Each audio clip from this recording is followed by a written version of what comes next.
My name is Gardi Okello. I am a personal trainer, and very recently I added something on top to be a stretch therapist. Yes, I've been doing this for 12 years. This will be my 13th year. Yes. I feel that I'm very passionate about. I'm always passionate about helping people. I have a little bit of a medical background that just inspired this whole aspect for me to just stay in the industry. So I'm also an emergency medical technician, which of course was inspired by situations in the gym where I used to work, where you'd have injuries and stuff. So yes, in short, I'm a personal trainer and an EMT. I come from a family that is very inclined to exercise. The bodybuilders, sort of. So I have literally 4 of my uncles in the same field, 2 of them having their own gyms. So initially, I wanted to go fully into medicine, but because of some reasons financially, I wasn't able to pursue that. I knew at some point I would find my way into it, and of course, which I did later on. So after high school, my uncle took me in and took me through the whole process, apprenticeship sort of, and yeah, so I just grew. And at some point, 2 years later, I joined Allison Caroline Institute for the fitness diploma. So then that merged my uncle's teachings and the professional aspect, and then so it solidified it expanded rather my outlook towards the industry. So then in between, actually almost a month after I finished school, I joined Mutega Country Club, which for me was a very big shot. It's like I just jumped a whole bridge. And I stayed with Mutega Country Club for 10 years because then I really loved the place. I was exposed to a lot of things, situations, ailments, people, post-operative. It just offered me a chance to be able to experience different aspects of fitness needs. This year, I started a wellness company, Stretch Therapy Kenya. Now, the stretch therapy in this sense encompasses a number of elements in the fitness world, in the fitness and wellness world. You see, after every exercise, people tend to stretch. In fact, ideally, you should stretch before, during, and after. But now when you come to the stretch as a therapy on its own, is because then you realize your body gets looser, your muscles get looser during the whole process of stretching. I have been working with Mr. Faridin for 3 months now, and I've greatly seen a lot of changes, especially on matters of mobility and flexibility. My name is Faridun Hemani, and I'm a TV producer. I'm a broadcast journalist by profession.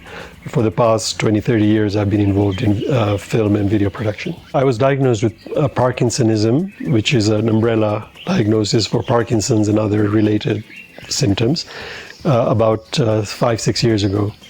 But the symptoms started getting worse about a year ago, particularly after COVID. So when I came back, I reached out to Gardi and said, look, these are the exercises we kind of need, because for Parkinson's, there are very, very specific exercises to increase the neuroplasticity. Because what happens in Parkinson's is that the dopamine does not go through your system, so you lose control. You cannot control all the movements and other stuff. So there are specific exercises that allow you to bypass these problems, so your brain teaches your body to move in a certain way. And so in the UK, I have online trainers, neurophysiotherapists, that even I do my sessions with them from here. But Gardi supplements that work.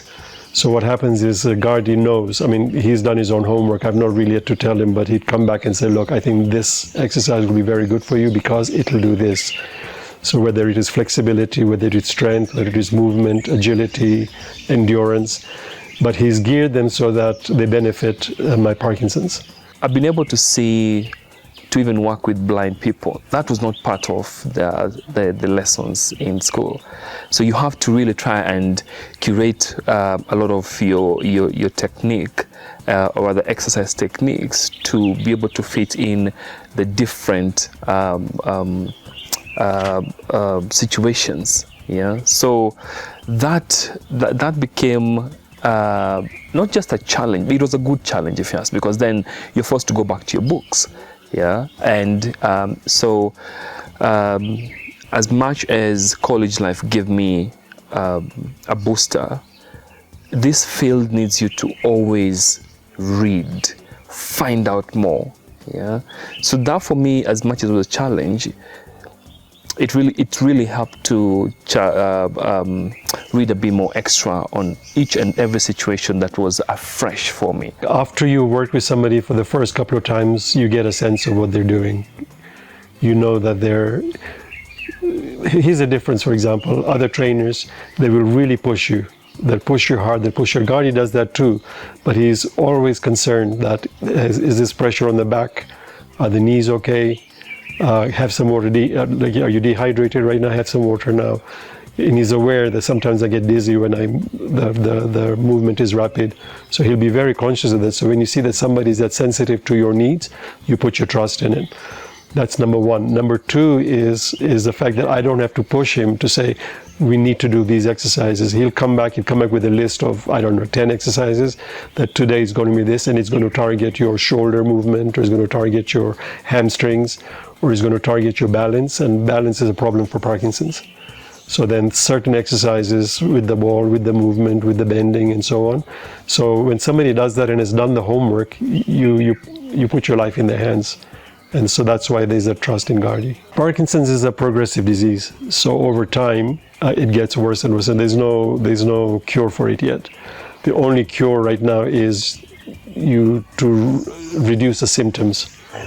So people tend to take more and more medications. So when it gets worse, you increase your dose. The idea of these intense workouts is to stop the progression. So when you've got these Parkinson's specific exercises and things related to it, we hope that slows down the progression. So at the moment, I've not needed to up my dose at all. I'm on even a less than a minimum dose that the doctor recommended. And I'm trying to stay there between all the exercises that I'm doing. I may not succeed, but as long as I can hold off just increasing the doses, then that's the benefit. The other thing is, like any workout, when you start out at 7, 8 in the morning with the workout, you just start off your day very good. And thankfully in Kenya, the weather generally is very good. You can be outdoors, you do a workout, and then you just start your day on a real nice high. The dopamine is already entered without medication. The fitness industry has been hit because then we are categorized as the hospitality industry, but we should ideally be a different industry in our own. And yes, the COVID situation has turned things around, because they say training is very personal.